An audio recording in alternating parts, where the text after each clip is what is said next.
श्रियकान्ताय कल्याणनिधये निधयेऽर्तिनाम् श्रीवेङ्कटनिवासाय श्रीनिवासाय मङ्गलम् लक्ष्मी सविभ्रमालोकसुभ्रूविभ्रमचक्षुषे चक्षुषे सर्वलोकानां वेङ्कटेशाय मङ्गलम् श्रीवेङ्कटाद्रिशृङ्गाग्रमङ्गलाभरणाङ्ग्रये मङ्गलानां निवासाय श्रीनिवासाय मङ्गलम् सर्वावयव सौन्दर्य सम्पदा सर्वचेतसां सदा सम्मोहनायास्तु वेङ्कटेशाय मङ्गलम् नित्याय निरवध्याय सत्यानन्दचिदात्मने सर्वान्तरात्मने श्रीमद् वेङ्कटेशाय मङ्गलम्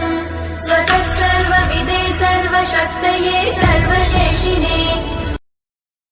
Download ShareChat.